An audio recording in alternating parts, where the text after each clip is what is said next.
सुशील मोदी जी के बारे में सिर्फ इतना ही कहेंगे उनको कि आसमान में थूकेंगे ना तो आपके चेहरे पर ही वो थूक गिरेगा। आप आदरणीय राष्ट्रीय अध्यक्ष जी के सेक्रेटरी रहे हो सुशील मोदी जी, आपकी बुकलाहट हम समझ सकते हैं। 40 में 40 आ रही है, अगर उनको ये विश्वास होता कि हम 40 में 40 ला रहे हैं तो नीतीश जी को क्यों लेके जाते, वो क्यों लायबिलिटी लेते अपने ऊपर। और देश में 400 पार हो रहे हैं तो क्यों ये उधर जयंत जी को, उधर इसको उसको तोड़ फोड़ आपने देखा है वहाँ।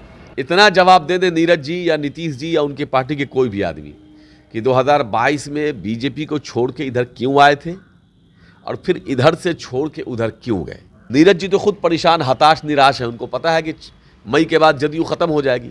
अब जदयू के सारे एमएलए एमएलसी जो हैं सब बेचारे जगह तलाश रहे हैं कि हम कहाँ जाएंगे, किसके पास जाएं। कई लोग हमारे यहाँ भी अर्जी लगाए हुए हैं, खुद मेरे पास, कि हमारा सेट करा दीजिए। बीजेपी ही खा जाएगी ना, इसको ख़त्म हो जाएगी, सब सेट है सारा कुछ।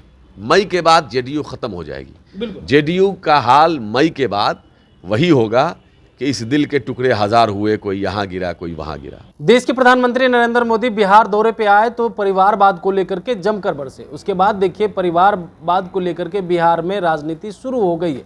एक दूसरे पे वार प्रतिवार चल रहा है और कह रहे हैं जिसके पास परिवार ही नहीं है, यानी व्यक्तिगत टिप्पणी पे कर रहे हैं। राजद सुप्रीमो लालू प्रसाद यादव जो है मोदी पे खूब बरसते हुए नजर आए। उसके बाद अब देखिए बिहार बीजेपी के नेता हैं वो कह रहे हैं लालू प्रसाद यादव को कि वो जोकर है, वहीं बिहार के पूर्व डिप्टी सीएम तेजस्वी यादव को नौटंकीबाज बता रहे। अब इसी बात करने के लिए हमारे साथ राजद एमएलसी हैं कारी शोएब। कैसे देख रहे हैं लालू यादव को, तो कह रहे हैं जोकर हैं। वही तो हम सुशील मोदी जी के बारे में सिर्फ इतना ही कहेंगे उनको कि आसमान में थूकेंगे ना तो आपके चेहरे पर ही वो थूक गिरेगा। बस हम इससे ज़्यादा कुछ नहीं कर सकते। नौटंकीबाज बता रहे हैं। वही तो कह रहे हैं कि आसमान में थूकेंगे ना तो खुद उनके चेहरे पर गिरेगा। थूकने वाले को समझना चाहिए क्या बोल रहे हैं। आप आदरणीय राष्ट्रीय अध्यक्ष जी के सेक्रेटरी रहे हो सुशील मोदी जी, आपकी बुकलाहट हम समझ सकते हैं। भ्रष्टाचार को लेकर के भी खूब बोल रहे हैं। मोदी जी भी आए थे तो वो बोल रहे थे कि गारंटी है, मोदी की गारंटी है। हाँ, तो वही तो तेजस्वी जी ने पूछा ना कि जवाब दें कि नीतीश जी गारंटी है उनके पास। मोदी की गारंटी की वो बात बोल रहे हैं तो तेजस्वी जी की गारंटी, नीतीश जी गारंटी है उनके पास। तेजस्वी जी तो पूछ रहे हैं ना भाई, जवाब दीजिए। नहीं दे पाएंगे ये लोग। लेकिन भ्रष्टाचार खत्म करने की गारंटी तो ले रहे हैं। ठीक तो कह रहे हैं, वो गलत क्या कर रहे हैं। उन्होंने कहा था ना कि पूरे देश के सारे भ्रष्टाचारी को अपने पास ले आएंगे, सब जगह से ख़त्म कर देंगे। ले आए, ला ही रहे हैं, लगातार ला रहे हैं। पूरे देश के जितने भी भ्रष्टाचारी हैं सब उनके पास आके ब्रह्मचारी बन जा रहे हैं। उनके जो उनके साथ नहीं रहे वो सब भ्रष्टाचारी, जो उनके साथ आ गए वो ब्रह्मचारी। यही तो चल रहा है। व्यक्तिगत टिप्पणी को लेकर के एनडीए के नेता बरस रहे हैं। अब लगातार नीरज कुमार भी कह रहे हैं परिवारवाद को लेकर के कहा है कि परिवारवाद को लेकर के कहा तो कहा परिवार नहीं है ये है। उसके बाद हिंदुत्व पे सवाल खड़ा किए। आदरणीय राष्ट्रीय अध्यक्ष आदरणीय लालू प्रसाद यादव जी ने अपने गांव के भाषा में उस बात को समझाया कि भाई किस तरह से हम लोगों ने भी देखा है शुरू से कि जिनके भी माता पिता का देहांत होता है, जो कंधा देते हैं, जो अग्नि देते हैं, उनको बाल दाढ़ी मोछ सब छिलाना पड़ता है। तो उन्होंने तो अग्नि भी दिया था, कंधा भी दिया था।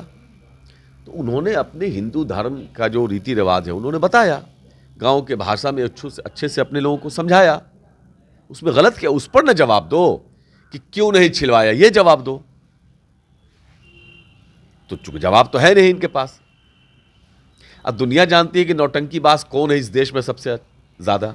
गूगल पे चले जाइए कि सबसे बड़ा फ्रॉड कौन है, लिख दीजिए गूगल पे दुनिया का सबसे फ्रॉड आदमी कौन है, बता देगा गूगल। हम नहीं बोलेंगे, गूगल में ही जाके सुन। लालू यादव को तुम तराम करना कहाँ तक उचित आप मानते हैं, क्योंकि देश के प्रधानमंत्री हैं और कह रहे हैं कि सम्मान मिलता है विदेश में और तुम तराम कर रहे हैं। आदरणीय राष्ट्रीय अध्यक्ष जी ने अपने गाँव के भाषा में, जो गाँव का जो भाषा होता है उस भाषा में अपने लोगों को सारी बात को बताया।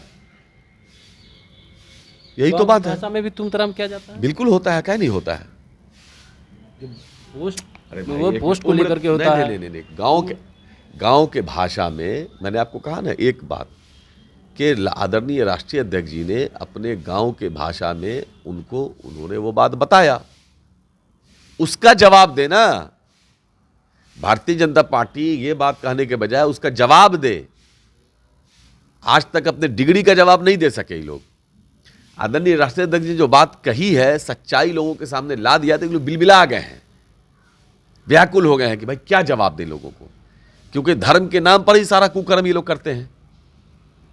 धर्म के नाम पर मॉब लिंचिंग, धर्म के नाम पर दलितों का, पिछड़ों का, अल्पसंख्यक समाज का के घरों को आग लगाना, धर्म के नाम पर ही किसी के पेट को चाक करके उसके बच्चे को निकाल के तलवार के नोक नेस पर गिराना, चाहे जितना भी कुकर्म ये लोग करता है, सारा भ्रष्टाचार घोटाला सब धर्म के नाम पर न करता है। लोग जाके देखिए ना अयोध्या में क्या हुआ है, सारे ज़मीन जो है वो कोई आया ना, कोई जवाब दिया करके, सारी ज़मीन हड़प ली गई, सब कुछ क्या क्या हो रहा है हम उस बातों में नहीं जानना चाहते, सब तो धर्म के नाम पर करते हैं लोग।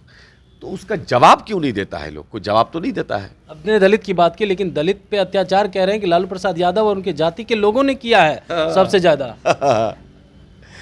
अरे क्या बोलेगा, आज जो है दलितों के मुंह पर पेशाब किया जाता है मध्य प्रदेश में, कौन लोग थे, किनकी सरकार है? स्वामी चीमानंद ने क्या किया, किसके पार्टी के नेता हैं वो? कुलदीप सिंगर यूपी में क्या किया, क्या क्या नहीं किया, हम उस बात को दोहराना नहीं चाहते, सब लोग जान रहे हैं किसकी पार्टी के नेता हैं वो। कर्नाटक में विधानसभा में बैठ करके ब्लू फिल्म देखने वाले किसके पार्टी के एमएलए थे? दलितों के साथ पूरी दुनिया जानती है कि भारतीय जनता पार्टी ने कितना जुल्म किया और कर रहे हैं।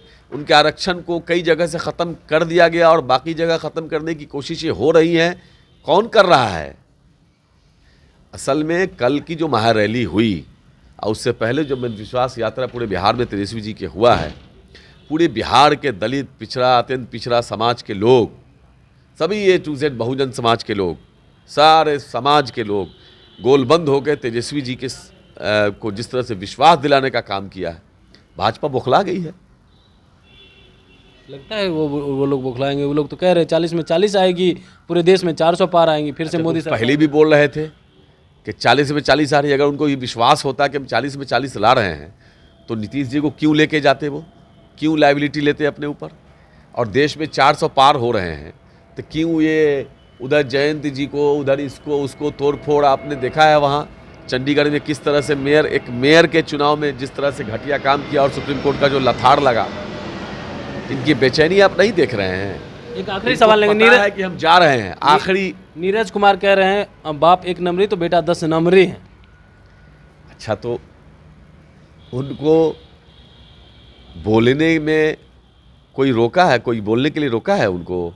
कुछ भी बोलना है उनको, वही उनके लिए भी वही मामला है कि आसमान में थूकेंगे तो चेहरा पर उनके ही पड़ेगा, खुद पे गिरेगा। नीरज जी को तो समझना चाहिए कि बोलने में अपने भाषा का थोड़ा सा ख्याल रखना चाहिए। लेकिन चलिए, उनको बोलने में वो माहिर हैं, उसी की रोटी खा रहे हैं तो बोलने दीजिए। आप लोग भी कह रहे थे कि इधर चला उधर चला, कहाँ गया, फिसल गया, तो गलत क्या बोले? जवाब दे रहे थे वो। क्या जवाब है वो जवाब हो गया। वो जवाब दें कि क्यों गए। इतना जवाब दे दे नीरज जी या नीतीश जी या उनके पार्टी के कोई भी आदमी कि 2022 में बीजेपी को छोड़ के इधर क्यों आए थे और फिर इधर से छोड़ के उधर क्यों गए। 2 जवाब वो दे दें। जवाब न दें, गाली बोलने से क्या होगा? तो उनको, उनकी पार्टी को बिहार की जनता न जवाब देगी। नीरज जी तो खुद परेशान, हताश, निराश है। उनको पता है कि मई के बाद जदयू ख़त्म हो जाएगी। अब जदयू के सारे एमएलए एमएलसी जो हैं सब बेचारे एक जगह तलाश रहे हैं कि हम कहाँ जाएंगे, किसके पास जाएं। कई लोग हमारे यहाँ भी अर्जी लगाए हुए हैं, खुद मेरे पास, कि हमारा सेट करा दीजिए। तो लोग जगह तलाश रहे हैं, बुखलाहट में कि जितनी गंदी गाली देंगे, जो लोग भी जितनी गाली देते हैं उनको बीजेपी ने अपने पास ले आती है। तो लोग बीजेपी में जाने वाले लोग गालियां देना शुरू कर चुके हैं कि हमको बीजेपी ले आए अपने पास। चूँकि बीजेपी ही खा जाएगी ना, इसको ख़त्म हो जाएगी, सब सेट है सारा कुछ। मई के बाद जेडीयू ख़त्म हो जाएगी। जेडीयू का हाल मई के बाद वही होगा कि इस दिल के टुकड़े 1000 हुए, कोई यहाँ गिरा कोई वहाँ गिरा। बिल्कुल। तो अब सुन रहे थे क्या कुछ कह रहे थे राजद के एमएलसी कारी साहब। इन्होंने कहा है कि जदयू जो है मई के बाद ख़त्म हो जाएगी। कमलेश कुमार, लाइव बिहार, पटना। YouTube पर सब्सक्राइब और Facebook पर लाइक ज़रूर करें।